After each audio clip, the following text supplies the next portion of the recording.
At the cross, to the world, it was the end. To me, it was the beginning.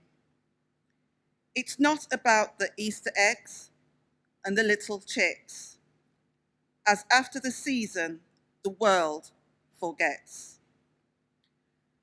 Lest I forget Gethsemane, lest I forget the love for thinking of me, for giving his life just for me. He rose again. He lives. He lives. Let the church proclaim. Up from the grave he arose with a mighty triumph o'er his foes. He arose a victor from the dark domain, and he lives forever with his saints to reign. He arose. He arose. Hallelujah, Christ arose.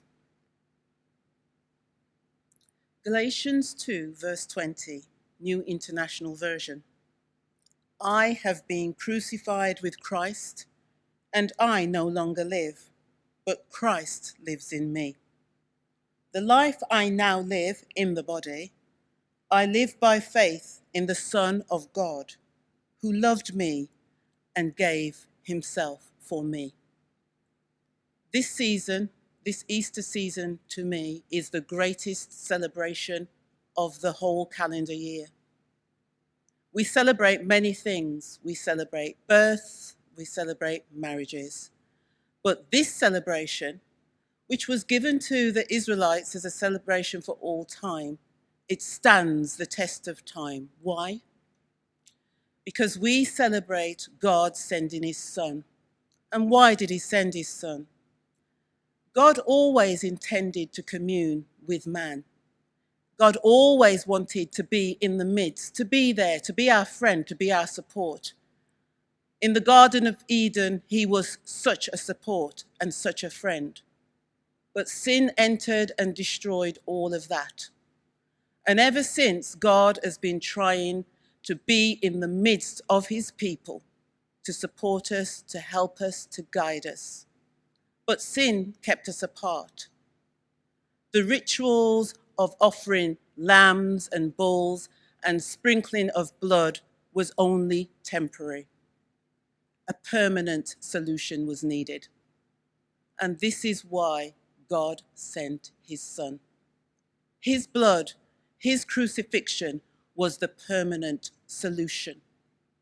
And when God freed his people from Egypt and from Pharaoh's clutches, one of the things he did, which is quite significant, is he gave the command that every household should put blood on their doorposts.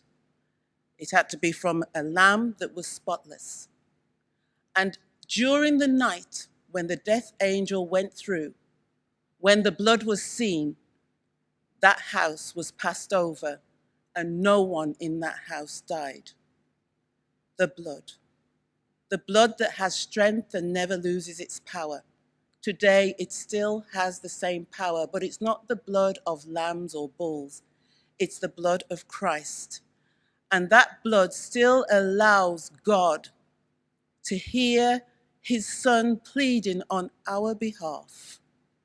And so, whenever Easter comes, just remember the blood that was shed that allows us to have that intimate relation, to speak with God, not through priests, not through the sacrifice of animals, but purely through the sacrifice of his Son and the blood that atoned for my sins.